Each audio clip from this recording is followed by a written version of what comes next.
Boa tarde, gente. Vou esperar um pouquinho aqui até alguém entrar, só para eu ter alguma ideia se a imagem e o som estão bons, se o enquadramento também tá legal, se vocês estão enxergando bem. Aqui, bom, já tem alguém aí. Vitória e Maiara, se vocês puderem dando um feedback de como é que tá a imagem, o som e o enquadramento, para eu conseguir melhorar aqui se for preciso para vocês, tá bom?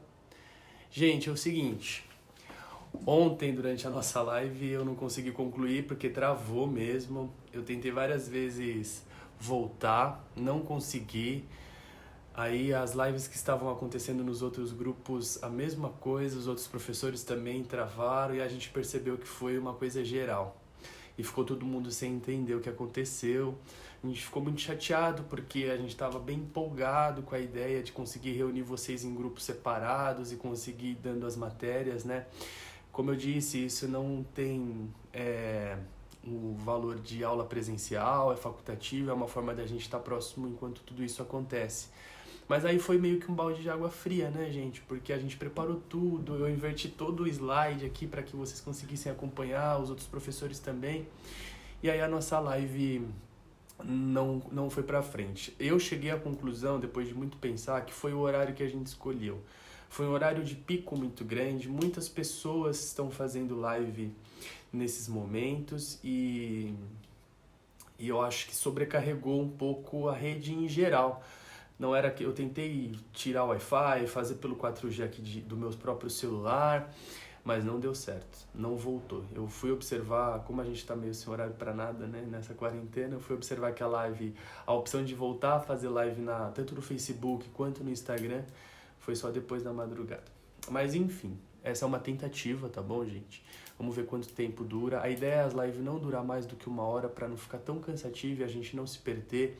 A aula por vídeo não tem tanta interação, eu consigo ler as dúvidas que vocês estão mandando aqui. É importante, tá, vocês irem mandando toda hora aí algum sinal. Pode ser as reações, não precisa ser mensagem toda hora para o vídeo não ficar com muito comentário. Mas vão mandando reações, os joinhas, isso, vai mandando joinha. Quando você manda o joinha, aparece aqui pra mim, e aí eu sei que a live tá indo bem, que vocês estão conseguindo me ver, tá bom?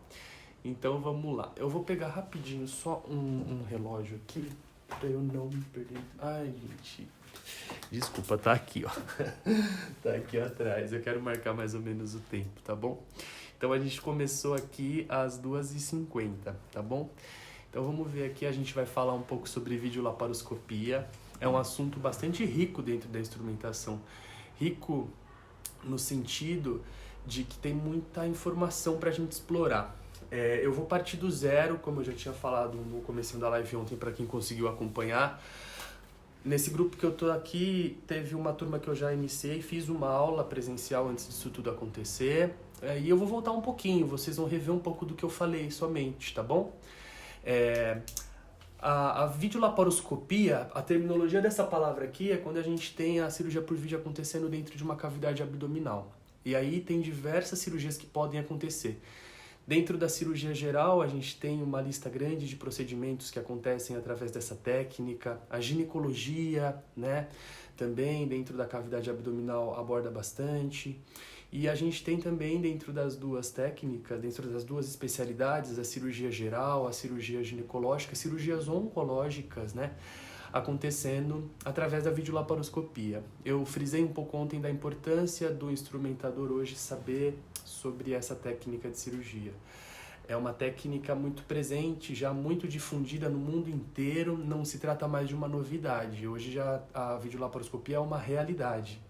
E através disso, através dessa informação, a gente precisa entender que o instrumentador hoje, que não conhece videolaparoscopia, ele é defasado no sentido do conhecimento, porque já não se trata mais de uma novidade. Há tempos atrás, quando eu comecei na instrumentação, saber videolaparoscopia era considerado um diferencial. Hoje já não. Saber videolaparoscopia é quase que uma obrigação. Vocês estão no curso de formação básica ainda. Vocês ainda não são formados, não são atuantes, vocês estão se profissionalizando. A importância que tem vocês dentro do curso de vocês, terem contato com essa técnica de se operar, que está presente em várias especialidades. E aí, no decorrer das aulas, a gente vai falar sobre isso. O ênfase maior é a videolaparoscopia, ou seja, a cirurgia videoassistida dentro da cavidade abdominal.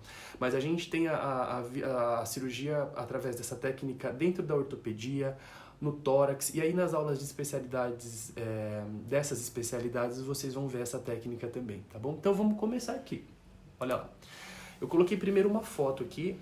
Vocês com certeza já viram foto de cirurgia nas aulas, né? Então aqui a gente tem uma foto de uma cirurgia. Oi, não, super bem nem comentando. Tá, que bom. Essa aqui é uma foto de uma cirurgia convencional. Então olha só. A gente vê que todos na imagem estão olhando para dentro da cavidade. É o correto quando a gente está instrumentando uma cirurgia aberta. A nossa atenção se volta para o que está acontecendo. Só que quem aqui consegue, na imagem, consegue ter uma visualização perfeita do que está acontecendo? O cirurgião e seu assistente. Nessa foto a gente tem 2 instrumentadores, né? Não é tão comum algumas cirurgias terem 2 instrumentadores, mas vocês mesmo durante o estágio vão se deparar com essa situação. Você vai entrar com um instrumentador mais experiente, o que é muito legal. No meu caso eu achava que era muito confortante, eu ficava mais seguro de saber que eu tinha ali um instrumentador junto comigo, eu no caso começando, né? Enfim, só que ali quem tem um acesso melhor à cavidade são os médicos, obviamente. O instrumentador ele fica limitado, muitas vezes a gente não consegue enxergar perfeitamente as manobras. E para instrumentar é preciso ver, é preciso saber o que o cirurgião está fazendo. Eu uso muito esse exemplo em aula. Um instrumentador, ele precisa conhecer as cirurgias. Todos os professores de técnicas falam isso para vocês. A importância de saber o tempo cirúrgico. Pois bem, eu uso muito o exemplo de que instrumentar é como assistir o mesmo filme várias vezes, né? Aquele filme que você já cansou de assistir, mas gosta muito. E até a fala dos atores você já sabe, você fala antes dele falar, é mais ou menos isso, né? Às vezes a cirurgia ela sai do curso normal, é a chamada intercorrência, aí vem a habilidade do cirurgião e a do instrumentador também em saber lidar com a intercorrência. Mas, pois bem, voltando aqui, né? Aqui todo mundo olhando para a cavidade, já nessa outra imagem a gente tem a presença dos monitores, né? O que configura, na minha opinião, a cirurgia por vídeo? O que mudou muito? Foi agregado muito tecnologia à cirurgia, né? Vocês observem nessa foto. Pessoal, as imagens estão legais para vocês? Eu não perguntei se vocês estão conseguindo ver bem. Mas vão mandando aqui, tá? Se tiver alguma coisa ruim, às vezes reflexo, eu não vou conseguir melhorar muito, né? Por conta da claridade. Mas vocês me avisem, tá bom? Então aqui a gente tem os monitores. Aqui neste caso nem sempre vai acontecer, tá, gente? Essa é uma sala, uma ótima sala, a gente poderia assim dizer, né? Tem vários monitores, nem todo hospital vai ter vários monitores, mas um é suficiente, tá? A gente vai ver o que é mais comum, mais pra frente nas aulas da gente encontrar nos hospitais. Só que olha só, o que o cirurgião está vendo é exatamente o que o instrumentador está vendo, o anestesista, o circulante, ou seja, todos na sala têm a mesma imagem, têm a mesma visão da cirurgia acontecendo.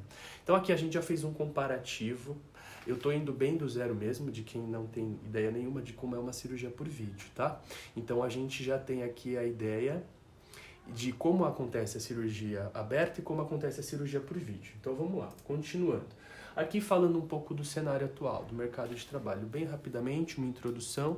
Então a gente vê aqui que as cirurgias hoje estão cada vez mais tecnológicas, no sentido de que se agrega muitos equipamentos modernos à cirurgia, né? E isso requer um treinamento específico. Isso aconteceu com a videocirurgia, mais atualmente acontece na cirurgia robótica, que vocês vão ver mais pra frente, e requer que você pare e estude e aprenda, tá bom? Olha só, a gente tem protocolos de cirurgias seguras cada vez mais presentes, se não foi ainda no curso de vocês, vai ser falado sobre isso. A gente vê um crescente aumento do instrumentador na cirurgia. Por que, Thiago, você está falando que é mais importante ter um instrumentador numa cirurgia por vídeo do que numa aberta? Não dá pra gente mensurar esse tipo de coisa. Nas duas cirurgias é importante a presença do instrumentador, mas eu digo assim, numa cirurgia por vídeo, algumas situações adversas são mais passíveis de acontecer. Tiago, do que você está falando? Eu estou falando, às vezes, de se esquecer algo dentro de um paciente. Às vezes eu instrumento cirurgias por vídeo que demoram 4, 5, 6, 7 horas. A gente já ficou ficar com o paciente nessa técnica e são introduzidos fios, gases, né? O fio ele possui a agulha, então requer um controle mais rígido de materiais, tá? Então eu digo que nesse sentido, se a gente analisar nesse sentido, tem uma importância maior em controle. Fora que o cirurgião, como a gente viu na imagem anterior, ele está o tempo inteiro olhando para o monitor. Quem é que faz apoio de entrada, saída das pinças, quem dá todo o suporte é o instrumentador. Então a gente vê sim, né, como eu disse aqui, um aumento da importância do instrumentador nessa técnica, tá bom? E um mercado de trabalho mais seletivo, no sentido de que quando você tem o conhecimento dessa técnica, você está em vantagem de um outro instrumentador que não tem. Por isso que a ideia do nosso curso, você sair com uma base muito boa em videolaparoscopia, porque logo no estágio, vocês daqui a pouco vão estar iniciando essa fase, vocês vão ter contato logo de início, porque como eu disse para vocês, é uma técnica muito presente, tá bom? Então vamos lá, continuando aqui. Aqui, pra gente, um entendimento básico aqui, é como se fosse um gráfico, né? Onde ele mostra o início de tudo, as cirurgias convencionais, as chamadas cirurgias abertas, que é a base para qualquer pessoa que está estudando uma cirurgia, seja o nível que for, seja o cirurgião quando vai estudar, ele começa estudando pela cirurgia aberta, o instrumentador também. A gente tem as cirurgias endoscópicas e as cirurgias videoassistidas. A diferença entre uma e outra aqui, onde é que está? As duas a gente vai usar um endoscópio, as duas a gente vai ter equipamentos de imagem. Porém, na cirurgia chamada técnica endoscópica, se usam um orifício natural do corpo como entrada. Um exemplo bem básico, a uretra, o ouvido, a própria boca, o nariz. Esse é o caminho para se chegar ao objetivo da cirurgia, a área que precisa ser tratada. Quando a gente tem as cirurgias videoassistidas, que são as chamadas cirurgias por vídeo, a gente tem que criar um caminho. Ah, mas na aberta também se cria um caminho, sim, mas aqui a gente tem as incisões mais amplas, a gente tem uma manipulação maior dos tecidos, consequentemente um trauma muito maior. Na cirurgia videoassistida, não, são feitas microincisões, por onde são conectados portais, esses portais têm nome específico, mais pra frente a gente vai aprender, e dessa forma entra-se com equipamento de imagem e consegue se operar, tá? Então aqui é uma diferença, praticamente aqui a gente classificou as cirurgias quanto ao tipo de acesso. É isso que esse gráfico nos mostra, tá bom? Continuando aqui. Aqui a gente tem, através de imagem, um pouquinho da evolução da cirurgia. Então, eu acho que ficou ao contrário, né, gente? Depois que eu fui perceber, mas tudo bem, vamos lá. Não, acho que pra vocês tá certinho. Bom, eu me confundi um pouco na hora de montar isso aqui, que eu tive que espelhar tudo, mas vamos lá. Ó. A cirurgia convencional, aquela mesma foto que eu usei lá no começo, uma cirurgia por vídeo, a evolução. Então daqui a gente veio pra cá, vamos supor que é a mesma cirurgia acontecendo, o que pode acontecer. Vamos pegar o exemplo, vamos lá, de uma gastroplastia, essa cirurgia é muito comum, muita gente conhece, também chamada de bariátrica ou redução de estômago. A gente pode fazer uma bariátrica aberta, convencional, a gente pode fazer essa técnica por vídeo, que é a mais frequente, e já pode fazer ela através da cirurgia robótica. Então a gente tem o mesmo exemplo de cirurgia acontecendo em 3 técnicas diferentes. Olha a importância do conhecimento, né? Porque quanto mais você absorve de conteúdo, mais você pode atender o cirurgião que opere nas 3 técnicas, né? Então é a capacitação, a importância disso, tá? Pessoal, como é que tá aí a imagem, o som? Tá travando, tá bom? Vamos mandando umas mensagens pra eu ir tendo um parâmetro aqui. Faz tempo que vocês não mandam mensagem aqui. Olha lá. Bom, aqui eu fiz um panorama, mais ou menos, do que acontece em cada caso, né? Então a gente tem as cirurgias convencionais através da abertura. Na verdade, isso aqui eu acabei de explicar no slide anterior, então é só um resumo final dessa explicação, tá? Ó, a cirurgia convencional através de uma abertura por incisão, né? Que é o que a gente está mais acostumado a explicar para vocês. Acho que é mais fácil de vocês entenderem nesse momento. Obrigado, pessoal. Tô recebendo as mensagens, então tá tudo bem, tudo ótimo. A gravação segue bem, né? Cirurgias endoscópicas através de um orifício natural do corpo, cirurgias percutâneas, né? Acesso convencional, mas endoscópico. Olha que legal, aqui tem um novo. Aqui é um misto. Eu não vou falar tanto porque depois vocês vão saber bastante disso em urologia, então eu vou guardar um pouquinho para a Gisele depois explicar para vocês. A urologia é uma das especialidades que mais explora essa via de acesso, chamada percutânea. Então eu não vou falar muito, eu vou deixar um pouquinho para ela, tá? Pessoal, se vocês quiserem e tiverem alguma dúvida durante a explicação, vocês podem digitar aqui. Não garanto que eu vou responder, porque tem um delay. O delay é essa demora entre você digitar e enviar, não é instantâneo como eu receber. Mas o que eu puder eu já respondo aqui, falando, quando eu conseguir ler. E o que eu não conseguir responder, eu vou ler todos os comentários quando eu finalizar o vídeo, ele vai ficar salvo lá no grupo. E aí eu respondo lá por mensagens, tá bom? Então, continuando. A gente chega aqui nas cirurgias videoassistidas. Então, a cirurgia por vídeo, a gente pode ter ela dentro da cavidade abdominal, que é chamado videolaparoscopia. A gente tem ela dentro da cavidade torácica, que é a videotoracoscopia, e a gente tem ela na ortopedia, nas regiões de articulação do corpo, nas regiões de articulações, né, do corpo. São as artroscopias, tá bom? E aqui a gente pode ter, nesses dois casos, hoje já com muita frequência, a cirurgia robótica associada, tá bom? Vamos lá. Seguindo. Aqui um comparativo, olha esse slide aqui, bem legal, eu até separei, espera só um minutinho, bem rapidinho, gente. Pronto, voltei aqui, é que eu acabei esquecendo de separar aqui, eu queria pegar eles em mãos. A gente tem uma analogia aqui entre o instrumental laparoscópico e o instrumental convencional, tá? Então eu peguei até aqui na minha mão, essa aqui é uma pinça de videolaparoscopia. Tá? Então, o formato, obviamente, é completamente adaptado à técnica, um instrumental bem diferente do que vocês aprenderam até agora. A gente vai fazer a anatomia disso daqui, a gente vai explorar isso daqui no detalhe, tá? A importância que tem do instrumentador saber fazer o manejo disso daqui, porque ele é um pouco mais complexo. Um instrumental convencional, que a gente está comparando ali na imagem, eu tenho aqui na minha mão também, é muito mais simples de a gente manipular, de a gente entender, porque eu não desmonto um Kelly, nunca na vida. Agora, uma pinça laparoscópica, muitas vezes a gente precisa trocar um encaixe, substituir uma empunhadura, fazer um intercâmbio de uma manopla. Manopla também é um dos componentes da pinça, enfim. O instrumentador precisa saber, precisa conhecer. E isso a gente vai fazer na prática também. Eu falei um pouco no vídeo anterior, que eu não consegui finalizar inteiro, da importância que tem a aula presencial em algumas profissões. Vocês fazem um curso profissionalizante e eu não acredito que você consiga, aliás, é impossível. Não tem como você formar um instrumentador 100% com aulas à distância. Não dá. É uma profissão prática, é uma profissão da área da saúde, o risco é grande, então o contato é importantíssimo, a aula prática é importantíssima, né?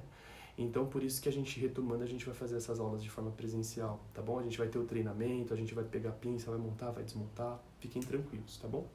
Mas aqui, então, olha só como foi uma mudança. A gente foi disso para isso daqui, tá? E é isso que a gente precisa entender agora. Continuando.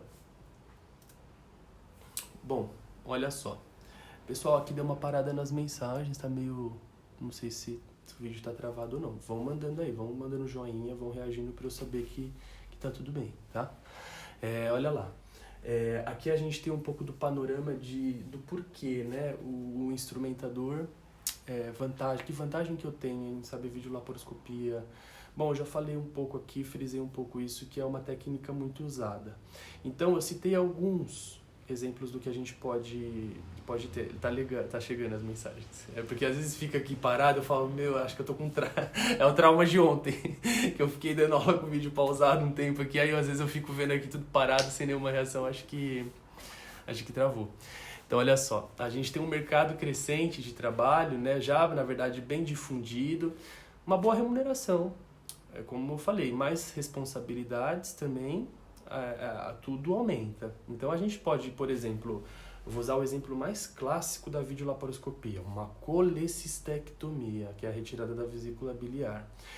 A gente pode ter essa cirurgia acontecendo de forma convencional e por vídeo. Se a gente for entrar na questão de honorário aqui, onde é que eu vou ter o cenário melhor? Com certeza na cirurgia por vídeo. Provavelmente a tabela até que o próprio operador de convênio vai pagar para o cirurgião é maior, tá? Trabalhar em bons hospitais. Então isso também a gente pode citar como um bom exemplo. O hospital que é bem estruturado, igual aquele da foto que a gente viu, tem uma sala bem montada, bem específica, agrega muito no nosso dia a dia, eu acho, essa situação. Como assim, Thiago? Você está falando então que só é bom trabalhar em hospital de referência, hospital grande? Não estou falando isso, gente, mas a gente não pode deixar de dizer que quando o hospital tem uma infraestrutura adequada, a gente consegue também executar o nosso trabalho de uma forma muito melhor, tá? E isso acaba trazendo benefício pra gente, até para o nosso dia a dia, tá bom? Então vamos lá. Bom, vantagens para o paciente, né? O porquê do paciente, porque é melhor para um paciente também sofrer uma cirurgia por vídeo do que uma cirurgia aberta. A gente tem inúmeros argumentos para isso, mas tem alguns que são mais importantes, tá? O primeiro deles o primeiro desses argumentos mais importantes é por ser uma técnica menos invasiva. Então a palavra invasiva vem de você invadir, de você traumatizar. Eu uso muito quando eu estou ensinando cirurgia geral, que eu falo só de cirurgia aberta, eu começo a explicar sobre cirurgias, né, a especialidade que eu consigo entrar mais em cirurgias, e eu comparo uma cirurgia como um atropelamento. Foi um exemplo que o médico usou uma vez para me explicar a reação inflamatória dentro das cavidades. Então, quando você fazer uma cirurgia numa pessoa quase que ela sofreu um atropelamento, só que sem sentir dor na hora do atropelamento, né? Porque é um trauma muito grande que o corpo sofre. A cirurgia por vídeo não deixa de existir o trauma. Existe, mas ele é minimizado, porque você não faz uma incisão tão grande, você não divulsiona tantos tecidos, você não usa separadores, os nossos afastadores, né, de uma forma tão agressiva no corpo. Você faz pequenas incisões por onde você passa os portais, então a manipulação é menor. Consequentemente, a gente tem um sangramento menor. Esse é um ponto bastante importante e sempre um cirurgião usa como um argumento para defender a técnica, né? A gente tem, deixa eu ler por aqui, reduz sangramentos, dores e riscos de infecção. Por que reduz risco de infecção uma cirurgia por vídeo? Por ser menos invasiva e por diminuir o tempo de internação do paciente no hospital. Então, o paciente que passa menos tempo dentro do hospital, ele está menos sujeito a adquirir alguma infecção dentro do hospital, tá? Uma infecção hospitalar. E o menor tempo de internação, que eu acabei de citar aqui como exemplo. Thiago, mas como assim? Quer dizer que, por exemplo, vamos voltar lá, paciente fez colicista aberta, paciente B fez colicista fechada. Qual vai embora primeiro? O que fez por vídeo, o que fez a técnica fechada. Não é muito usado esse nome fechada, né? Fez por vídeo. Por quê? Por todos os motivos que eu já falei. Ele é um paciente que tem uma recuperação mais rápida. Então, a gente tem exemplos na equipe que eu trabalho, das cirurgias eletivas, colecistectomias eletivas, que a gente opera o paciente às 6 ou 7 horas da manhã, ele consegue ir embora para casa no mesmo dia, tá? Se a cirurgia foi tranquila, dentro do previsto, nenhuma intercorrência, ele vai embora no mesmo dia. Então, isso é muito bom. Já um paciente que faz uma cirurgia aberta, não, porque ele vai ter um controle de dor muito maior, tá? Acaba tendo que ficar um período maior, nem que seja 1 ou 2 dias internado, certo? Muito bem, prossigamos aqui. Olha lá. Bom, para nós instrumentadores, né? Com todas essas informações, podemos concluir que instrumentador necessita da videolaparoscopia. Então, como eu falei para vocês, hoje é importantíssimo, né? Por todos esses argumentos que eu já expus aqui. Vamos começar então a entender. O que eu fiz aqui, ó? Mas o que muda de fato na cirurgia convencional para a cirurgia videolaparoscópica? Eu fiz um roteiro mais ou menos, tá? Do que eu quero falar durante essas aulas, até onde eu quero chegar. Por enquanto, até agora, eu só fiz uma introdução, que eu acho importante. A partir de agora, a gente começa a falar mais tecnicamente do que muda, tá? Que era justamente onde eu ia chegar no vídeo anterior e acabei não conseguindo. Bom, olha lá. Pessoal, vão mandando joinha aí para ir subindo aqui para eu ver se vocês estão aí, tá bom? Se tiver alguma dúvida, pode escrever também aí que eu já respondo aqui. a gente tem algumas mudanças acontecendo, né? Aqui. A primeira delas é a técnica cirúrgica. Essa eu não preciso dominar, obviamente. Eu preciso conhecer, eu preciso saber para poder preparar o material para que o cirurgião a execute, tá? E a via de acesso, que é o que a gente explorou até agora. Mudando a via de acesso, a gente muda todo o material que vai ser usado, tá bom? E aí, durante o curso, a ideia é essa, passar para vocês tudo que é necessário para a realização de uma cirurgia por vídeo. Belezinha? Então, vamos lá. Olha só, aqui a gente fala um pouquinho da mudança da via de acesso. Então, a via de acesso mudou, muda toda a arquitetura da sala. O que é a arquitetura da sala? É a disposição que as coisas vão estar, o tipo de material que vai estar lá dentro. Então, quando a gente sai de uma cirurgia convencional e vai para uma aberta, a gente tem essa mudança. Porque a gente fala de arquitetura, poderia usar a palavra layout aqui. Então, quando eu falei lá no início desse vídeo que quando a gente foi para videolaparoscopia, agregou-se mais tecnologia, é um pouco disso que a gente vai ver aqui agora, né? Desses equipamentos. Esses equipamentos que são essenciais, obrigatórios para a realização da cirurgia por vídeo, que a gente precisa conhecer. E são eles que vão estar lá na hora que a gente entrar na sala. E aí eu preciso saber o que é aquilo que está ali na minha frente, né? Preciso entender, tá? Vocês conseguem ler um pouco do que está escrito? Está muito próximo, para trás? Porque, por exemplo, esses lá, isso é só mais para eu saber até para as próximas aulas, tá, gente? Não é interessante eu ler todos os slides, mas é só para a título de curiosidade. Vocês conseguem enxergar bem o que está escrito aqui? Depois me respondam aí, por favor. Bom, olha só. Ah, legal. Aqui a Mayara respondeu que dá para ler. Bacana. Que é bom que fica como se fosse a nossa lousa lá, né? Olha lá. Mas o que muda, né? Olha lá. A gente tem a mudança da arquitetura da sala de cirúrgica, via de acesso através de microincisões agora, tá?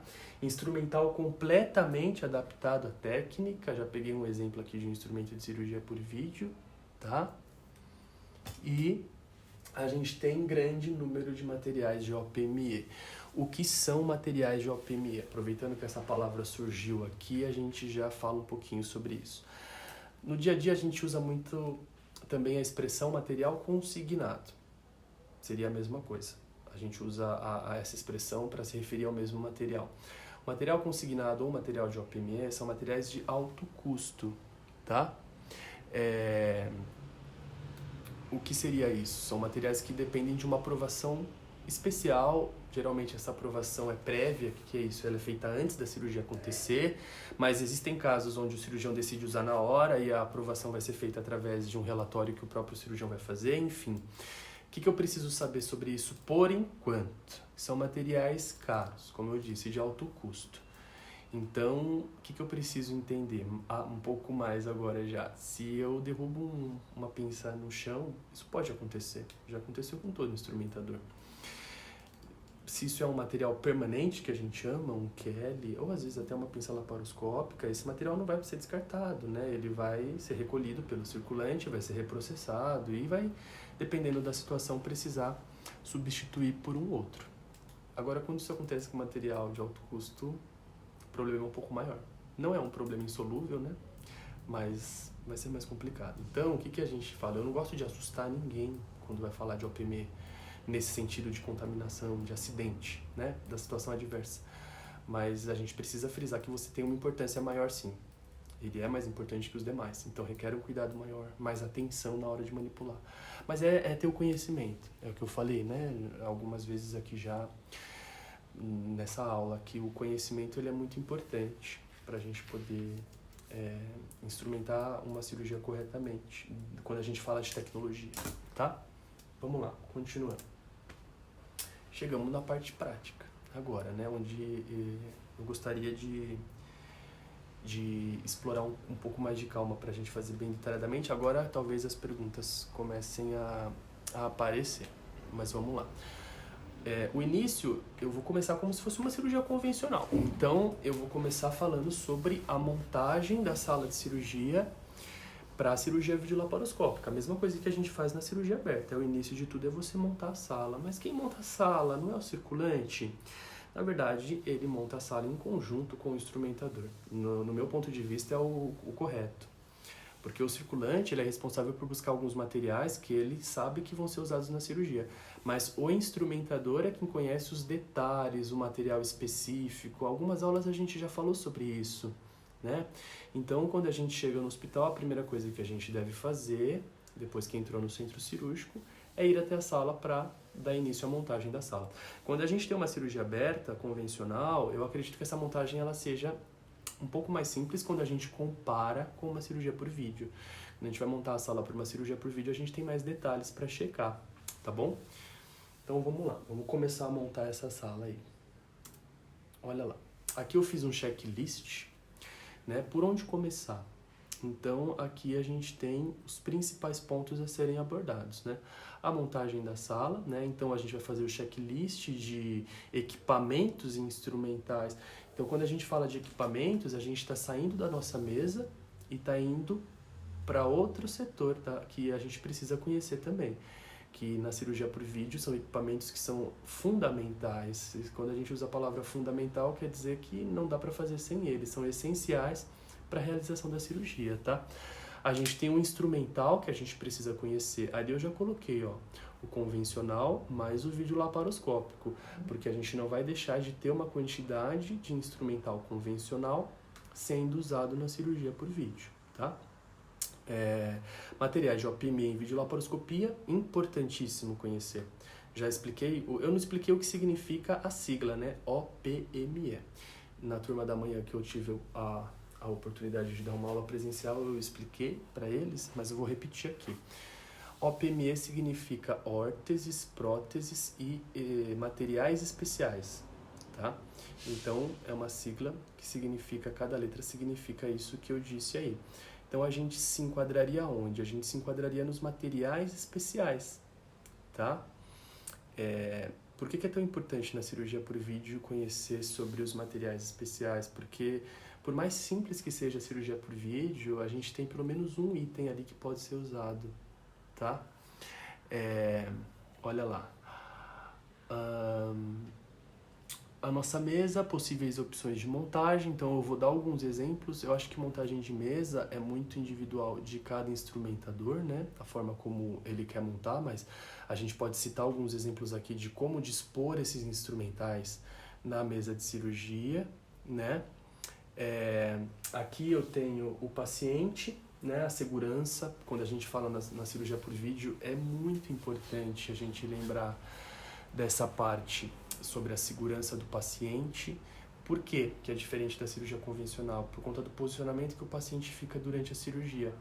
Então, existe o risco de queda. Eu já presenciei situações que pode-se dizer que foi um acidente, mas não foi um acidente grave, onde o paciente ele acabou se movimentando no meio da cirurgia.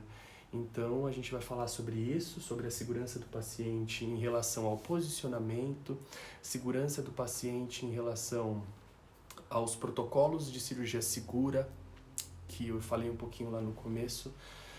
O que seria isso? Um exemplo, o controle de materiais que é aberto, que tem potencial de serem esquecidos dentro da cavidade. Então, existem protocolos que os hospitais seguem para evitar esse tipo de situação, desse tipo de intercorrência. Então, tudo isso ele entra aqui nesse item, né? O paciente e a segurança do paciente dentro do centro cirúrgico. A gente vai falar sobre o intraoperatório e depois o fim de cirurgia. Também temos protocolos diferentes na cirurgia de vídeo do que na cirurgia aberta. Aqui dentro do paciente também eu vou falar dos curativos mais comuns realizados nas punções, nas cirurgias por vídeo, tá? Então esse é mais ou menos o cronograma que eu gostaria de seguir com vocês aqui durante essas aulas. Hoje, o que eu gostaria de fazer é fazer a montagem da sala, o checklist de equipamentos e materiais. Então a ideia é o vídeo não durar mais do que 1 hora, uns 45 minutos, eu acho que é um tempo ideal para até não ficar tão cansativo. Eu vou tendo também, eu falei para vocês, gente, é tudo muito novo, né? Eu nunca dei aula dessa forma, mas é importante a gente ir tendo um feedback de vocês do que seria melhor. E inclusive em relação ao tempo da aula, tá? E o meu objetivo hoje, então, é concluir a montagem da sala. Então, vamos lá. Eu sei que pelo que eu tô controlando meu tempo aqui, eu já gastei metade dele, mais ou menos, tá bom? Então, vamos lá. Olha só. Aqui a gente tem uma foto. Como é que tá a imagem dessa foto aqui pra vocês? Vou esperar uma mensagem aqui pra gente começar a discutir um pouco sobre ela. Tá bem visível? Eu posso tentar aumentar se for o caso. Aqui a gente tem um modelo de sala que ele é bem voltado para questão de uma cirurgia por vídeo. Por que a gente consegue afirmar isso? Porque a gente tem os equipamentos aqui dispostos, a gente está vendo que... Por que esse seria o modelo de sala ideal para uma cirurgia por vídeo? Porque a gente tem os equipamentos saindo do teto, como se fossem junto com o foco. Tá vendo, Aqui, A gente tem em forma de aranha, que eles chamam, né? Alguns usam essa expressão, mas é como se viesse tudo do foco, a gente não tem nada na base, aqui, tá? Essa seria uma sala, então, com um design bem voltado para uma cirurgia por vídeo. É o que a gente chamaria de modelo ideal, tá? É lógico, tem outras formas, a gente vai no decorrer das aulas aqui entender, não é todo hospital que vai ter esse tipo de sala. Essa não seria uma sala exclusiva para cirurgia por vídeo, tá?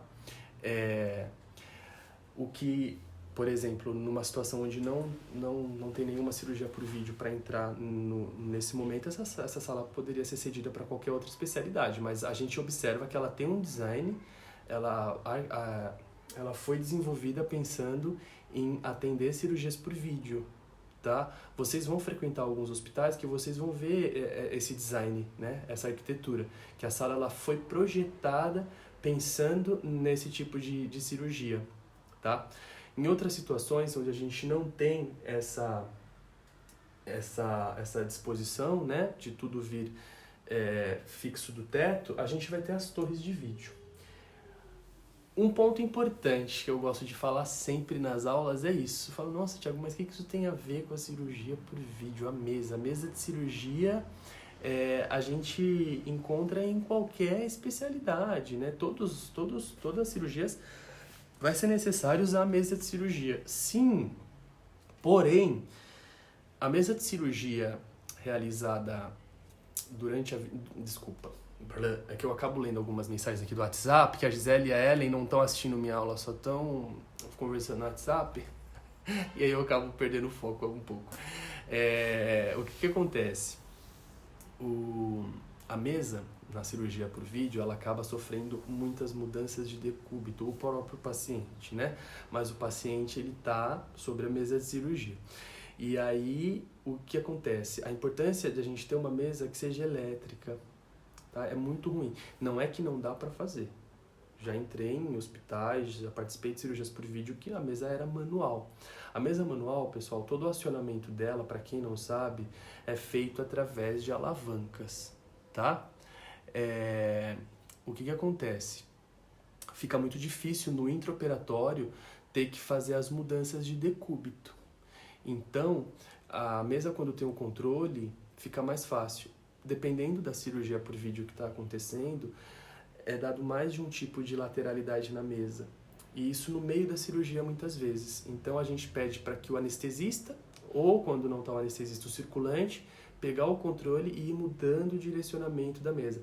Mais para frente nas aulas, vocês vão entender o porquê disso. Por que na cirurgia por vídeo fica mudando a mesa de posição? Ou às vezes muda ela completamente de posição? Nenhuma cirurgia por vídeo acontece com a mesa em posição neutra, tá? Sempre vai ter uma mudança de decúbito. Vou ler uma pergunta aqui, entrou uma aqui da Gabriela. Existe sala normal que pode se tornar uma sala para cirurgia? Sim, existe, a gente vai ver isso. Existe todos aqueles equipamentos que a gente viu saindo do teto, né? Através, igual a gente está acostumado a ver o foco, aquele equipamento ele pode ser montado em uma única torre.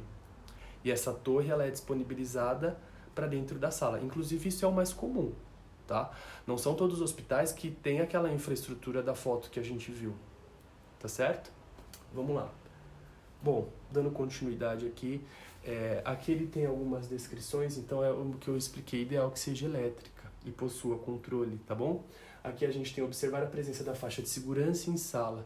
Isso é muito mais voltado para a enfermagem, mas eu sempre falo em sala, porque por mais que não seja um item que seja de checagem do instrumentador, seja da enfermagem, é importante que você conheça e saiba o porquê. Então a faixa de segurança é um cinto específico da mesa que mantém o paciente fixo ali. Uma das formas de mantê-lo fixo ali, existem outras também, tá? Aqui também as perneiras em sala.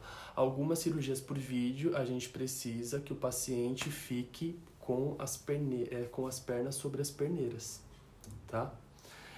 Bom, vamos lá. Alguns outros equipamentos que a gente precisa checar, ainda relacionados aos componentes aí da sala, que não são exclusivos de uma cirurgia por vídeo. Os pedais do bisturi elétrico sempre precisam estar na sala, então eu sempre pergunto para o circulante. É comum estar, mas às vezes eu sempre falo, o pedal tá aí, porque eu já passei por situações, nas aulas a gente sempre usa o que a gente tem de experiência para poder ilustrar, e eu acho muito válido, né? Eu já passei por situações que a gente não lembrou e o cirurgião falou, põe o pedal aqui próximo. Esse pedal, para quem não sabe, eu vou explicar, talvez alguns saibam. Na verdade, foi eu quem dei essa matéria para vocês, então vocês têm que saber, caiu até na prova. Mas é o pedal de acionamento do bisturi elétrico. Então a gente estudou lá em técnicas básicas que o cirurgião ele pode acionar o funcionamento do bisturi elétrico pela própria caneta, o que é mais comum, tem uma aqui, inclusive, pela própria caneta de bisturi elétrico. Então ele aciona o botãozinho aqui, ele usa esse equipamento. Por vídeo, quando ele vai usar isso dentro de uma cavidade, não vai ter a caneta sendo introduzida lá. A gente vai usar a eletricidade através da pinça. Mais pra frente eu vou explicar isso pra vocês. E aí ele vai acionar o pedal. Olha só que legal, a gente pode até observar. Tá vendo aqui que a gente tem um botão azul e um botão amarelo. Um aciona a coagulação, o outro aciona a função de corte, tá? O pedal a gente tem as mesmas cores, né? Então ele sabe quando ele está acionando uma função, quando ele está acionando outra. Então esse item tem que estar na sala.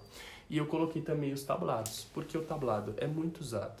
Tem cirurgiões que não gostam, mas uma grande maioria gosta. A gente vai entender o porquê lá na frente, quando eu for falar da ergonomia na videocirurgia. Olha quanta coisa muda. A ergonomia do cirurgião muda também quando ele está operando uma cirurgia convencional, quando ele está operando uma cirurgia por vídeo. O que é ergonomia? Não lembro o significado dessa palavra. É a sua postura em relação àquilo que você está fazendo, tá? Então a gente vai ver que a cirurgia por vídeo, o movimento, a posição que o cirurgião faz é diferente dos movimentos que ele faz, a posição que ele fica na cirurgia aberta. E isso eu preciso entender também, tá? Tudo bem aqui, nesses itens? Isso tudo é checagem. Cheguei na sala, olha, o pedal do bisturi elétrico tá ok, a mesa é elétrica, tranquilo, sem problema. Tablados, geralmente esses itens dos que a gente checou até agora, esses itens normalmente é o que costuma não entrar na sala, tá? Vamos lá. Desculpa, às vezes eu balanço um pouquinho aqui, que é para subir algumas mensagens que estão entrando. Pessoal, tá tudo bem? Como é que tá aí? Tranquilo? Até agora a imagem, para mim, parece que tem um pouco de reflexo, mas eu não sei se para vocês esses reflexos aparecem. Eu não vou conseguir resolver muito bem porque é em relação à claridade que está entrando agora, mas tá legal? Tá dando para ver? Manda mensagem aí, por favor. Pronto, chegamos a um dos elementos principais aqui. Ok. Bom, aqui acho que tá bom, né? Então, tudo bem. Legal que tem bastante gente que tá interagindo, então acho que a qualidade tá boa, gente, desse equipamento em específico. Eu gostaria que vocês conseguissem ver bem. Aqui a gente tem a torre de vídeo. Então, lembra naquele primeiro exemplo da foto que eu dei lá atrás, onde eu falei de um modelo de sala ideal, né? Que é quando a gente tem todos os equipamentos sendo dispostos a partir do teto, né? E aquilo tudo consegue ser movimentado. Alguns hospitais possuem aquele tipo de sala, outros não. Aliás, a maioria não. Na maioria das vezes você vai ver essa situação aqui. Esse carinha aqui, quem é esse? É a torre de vídeo ou set de vídeo. Os dois nomes mais comuns são esses, torre de vídeo ou set de vídeo, tá bom? Aqui a gente encontra os equipamentos que são fundamentais e necessários para a realização da cirurgia, que ficam fora do campo cirúrgico, ou seja, nada disso é estéril. Pessoal, eu vou ler uma dúvida aqui. Desculpa, coloquei o dedo na frente. Vamos lá. Tiago, no momento da cirurgia, o cirurgião pergunta qual pedal ele precisa... Não pergunta. Ele vai ter meio que... Vou usar um exemplo legal aqui. Quando a gente começa a dirigir, a gente tem aquela insegurança dos pedais do carro, né? Mas depois a gente aprende onde acelera, onde freia. Então, no pedal do bisturi elétrico, a mesma coisa. Ele já sabe se ele pisa para o lado... Ele usa só um pé para acionar os dois botões, tá? Não é um pé em cada botão. Então, ele sabe só por onde ele está direcionando o pé dele qual é a função que ele está acionando do bisturi elétrico. Outra coisa, e isso vale para caneta também. Vocês vão saber disso. Vocês vão ouvir muito barulhinho da caneta de bisturi elétrico na vida de vocês ainda. Mas quando o cirurgião aciona a função de coagulação, que é o botão azul, é emitido um tipo de som lá no bisturi elétrico. Então, enquanto ele estiver usando, enquanto ele estiver apertando, esse som está acontecendo. Eu expliquei, acho que um pouco disso em técnicas, mas vamos lá, a gente relembra. Quando ele aciona a função corte, também é emitido um som, só que um som diferente. Então isso a gente memoriza muito, a gente sabe de cor, o nosso ouvido já sabe reconhecer quando é o som de coagulação, quando é o som de corte. E isso de vídeo também vai acontecer, o barulhinho vai ser emitido. Mas ele não pergunta pra gente não. O que a gente faz em ajudar em relação à hora que ele vai usar eletricidade, a gente vai falar só sobre isso no momento da aula lá na frente, que é a eletricidade na videocirurgia. Energia, né? A palavra melhor é essa, energia sendo usada na videocirurgia. O que a gente faz é conectar o cabo de energia na pinça, ou desconectar. Isso é a gente quem faz, porque ele está com as mãos ocupadas, tá? Mas isso aí, pessoal, interação, vão perguntando aí, tá? Para quem não está assistindo ao vivo, eu consigo responder depois as perguntas que forem deixadas no comentário, tá? Voltando a falar da torre, ela não, nenhum desses equipamentos é estéreo, então eles ficam fora de campo, eles ficam próximos, essa torre fica próxima da onde a gente está operando, e são conectados cabos, esses sim precisam ser estéreos, ou precisam estar revestidos com material estéreo. Um exemplo de material estéreo. Mais pra frente a gente vai falar sobre essa capinha aqui, tá? Esses cabos, conectores, mangueiras, são conectados a esses equipamentos aqui. Então, olha a importância da gente conhecer item a item e saber o que é o que, né? Lá no vídeo anterior, da aula de ontem que eu não consegui finalizar, eu falei um pouco da minha experiência na cirurgia por vídeo, que não foi muito boa não, no começo. Minha primeira experiência, né? Por quê? Porque eu não tive nenhum tipo de treinamento desse que vocês estão vendo. Eu estava em fase de estágio, mas eu não tinha tido vídeo laparoscopia, era uma matéria que estava para entrar mais na frente ainda, e aí a instrumentadora que estava me treinando, no caso que era minha supervisora na época de estágio também, ela falou, vai ter uma cirurgia por vídeo, e você vai entrar. E aí eu vou ficar na outra sala, na aberta. Eu devia ter feito o contrário, né? Eu devia ter ficado na aberta, mas enfim, eu queria aprender também. Só que eu achei que era uma coisa mais simples, mas não era tão simples. E aí não foi muito legal, porque eu fiquei muito perdido mesmo. Então eu não aconselho, eu não acho ideal você aprender, por mais assim, eu já instrumento bastante tempo cirurgia aberta. Eu consigo aprender a instrumentar bem uma cirurgia por vídeo só acompanhando, só indo e aprendendo? Eu acho que não. O ideal é você sentar e estudar. É lógico, se você tem uma boa experiência já em cirurgia convencional, a sua curva vai ser mais rápida. Mas você vai ter que sentar, aprender, estudar. É muito complexo, é o que a gente falou no começo. É muita tecnologia sendo agregada quando a gente compara com a cirurgia aberta, tá bom? Então vamos lá. A torre de vídeo ou set de vídeo tem mais de uma marca no mercado, tá? Então a gente não vai se ater a isso, não dá pra gente ficar falando nomes de marcas. Apesar de alguns casos, outros eu vou ter que falar por serem marcas dominantes, tá bom? Mas a gente vê vários modelos. Esse é um deles, é um bem legal. Os médicos eu vejo que gostam bastante, tá? Vale lembrar que é tecnologia. Eu uso muito essa palavra, né? Tecnologia, porque realmente é. E o que acontece às vezes, a gente em casa, um equipamento celular, computador trava, dá pau, e aí não funciona. Tiago, isso pode acontecer na cirurgia? Pode acontecer da imagem sumir? Pode. Pode acontecer do insuflador travar? Pode. Ou da fonte de luz não ligar? Pode. O que a gente tem? Um novo profissional mais próximo da gente aí, que é um engenheiro clínico do hospital. Normalmente é ele quem vai resolver esse tipo de situação quando surgir o problema e o próprio circulante não conseguir resolver. Lembra que a gente não pode diretamente resolver, porque esses equipamentos não são estéreo. Então eu não consigo sair de campo para ir resolver e também não teria o conhecimento técnico, né? Então ali às vezes vem o engenheiro clínico do hospital e ele acaba solucionando. Tem que entender que sempre vai ter uma solução. Nem que seja, em último caso, trocar o equipamento que está dando problema. Mas vai ser solucionado e a cirurgia vai prosseguir, tá bom? Mas esse tipo de situação adversa, como a gente está falando de tecnologia, pode acontecer de travar, da imagem não ficar boa, aí vai ter que encontrar o motivo e dar prosseguimento. Bom, vocês viram que tem rodinha, não sei como é que é, mas acho que está aparecendo bem, então ele é móvel, pode ser posicionado ali onde o cirurgião desejar. Obviamente, com o passar do tempo, pela experiência, o instrumentador já sabe o lado onde fica o rack ou set de vídeo e a gente já dá essa informação para o circulante. Ó, o rack não vai ficar desse lado. Às vezes eu chego na sala e o rack está posicionado do lado errado. Eu falo, não, o rack tem que ficar do outro lado. Então a gente já consegue adiantar isso, né? Porque é muito ruim depois que o paciente entrou na sala, tem que ficar fazendo esse tipo de movimento. Não que não seja possível, mas a gente pode conseguir minimizar isso, não precisar acontecer já posicionando o rack do lado certo. Sou eu quem levo o rack para a sala? Sou eu quem posiciono? Não. Isso, na maioria dos hospitais, é a função do circulante e alguns hospitais têm funcionários específicos para isso. Tem funcionários específicos para levarem o material de vídeo, eles que vão acompanhar a cirurgia toda com você. São chamados técnicos de imagem, são empresas, deixa eu explicar um pouco sobre isso.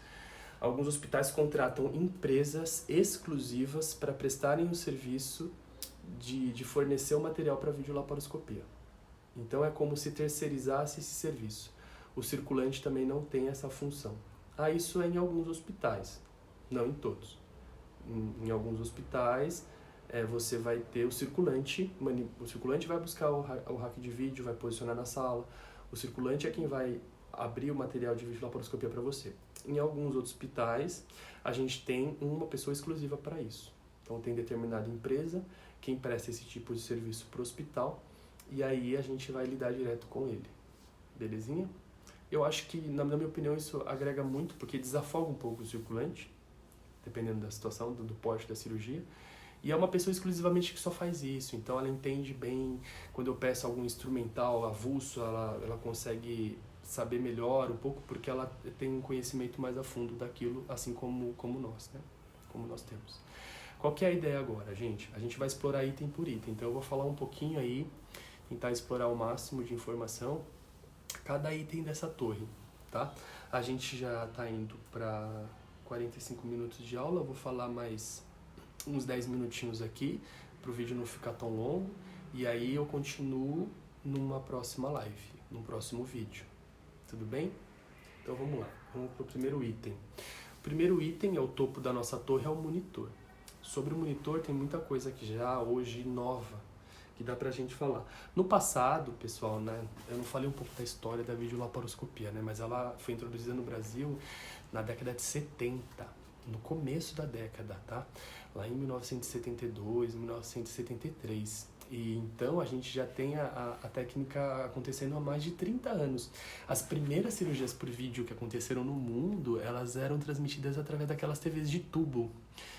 Tem gente tão novinha nessas turmas que eu acho que talvez nem saiba o que é o que é uma TV de tubo. Mas eu tive na minha casa bastante aquelas TVs, né, que ocupavam um espaço enorme. Então, a gente tem fotos, eu vou depois procurar, eu posso mandar no grupo para vocês, de vocês verem TVs de tubo, né, posicionadas. A gente tem videocassetes gravando a cirurgia, hoje a gente já tem equipamento específico, que é gravador de mídia, que grava até em pendrive, né, enfim.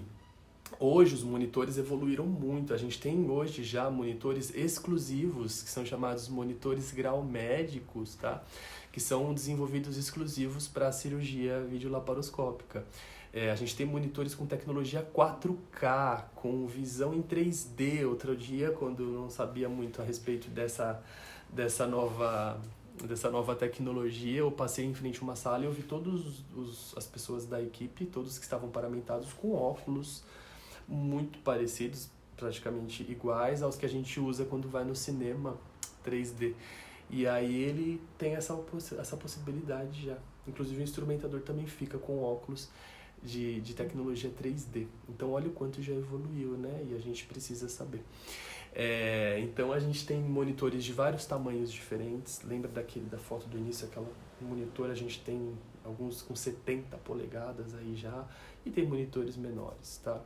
Dependendo da complexidade da cirurgia, um monitor aí comum de 20 polegadas, até um pouco menos, atende muito bem a cirurgia, tá certo? Sobre o monitor, ele só tem a função de espelhar a imagem que é captada por outros equipamentos. Então, ele é como o que eu estou usando aqui. Essa aqui é a TV da minha sala. Eu estou usando ela como um replicador da imagem do meu notebook. É exatamente isso que ele vai fazer na cirurgia. Então, o que a gente precisa? Que ele tenha uma boa qualidade, uma boa resolução de imagem. Isso pode ser ajustado? Pode. Às vezes a gente pede. É muito comum você ouvir o cirurgião falar o seguinte: está explodindo demais a imagem. Então são as cores ali que, às vezes, o brilho, às vezes a intensidade de alguma cor que está aparecendo demais, você fala, está muito vermelho. Aí, muitas vezes, vem o técnico de imagem, um engenheiro clínico, e ele ajusta ali para o cirurgião. Tá? Algumas vezes é um monitor que não é muito bom, ou alguma outra parte do equipamento, a imagem não melhora tanto, mas no geral eles conseguem atender quando o cirurgião tem alguma queixa em relação à imagem. Lembra que tudo que vai ser feito na cirurgia vai ser transmitido, então é por onde o cirurgião vê a cirurgia. É muito compreensível que ele precisa ter uma imagem muito clara ali de tudo, né? Lembra lá no começo que eu falei que a cirurgia se torna muito democrática porque todo mundo vai ter acesso a tudo que está acontecendo através do monitor, tá bom? Hoje eu vou avançar um pouquinho, vou falar também, vou parar nesses 2 itens, tá? Eu já tô vendo aqui que eu já tô bem próximo do meu horário de 1 hora de live, e vou falar um pouquinho da câmera e do processador de imagem. Então também são 2 itens. O processador de imagem é essa peça aqui, e essa aqui é a microcâmera. Então aqui tem um cabo dela, né? E a microcâmera. Pois bem, o processador de imagem, ele fica fixo na nossa torre. Geralmente ele é o segundo item de baixo para cima, então ele fica logo abaixo do monitor, e é ele quem vai receber a microcâmera, ou seja, a microcâmera vai ser acoplada nele, tá? A microcâmera, no Brasil, na grande maioria dos hospitais, aliás, eu acho que eu posso falar só de São Paulo, viu? Já existe. Em São Paulo, acho que a gente tem 1 ou 2 hospitais onde a gente já encontra a microcâmera autoclavável, ou seja, ela pode ser esterilizada a altas temperaturas também e sem danificar, mas ela tem um custo muito alto e não tem uma quantidade muito grande. Fora do país, a gente vê muitos hospitais onde já se encontra esse tipo de câmera, ou seja, ela é esterilizada e pode ser aberta na nossa mesa, mas isso não é a realidade. Isso não é a maioria dos lugares. Na maioria dos lugares ela não é estéril.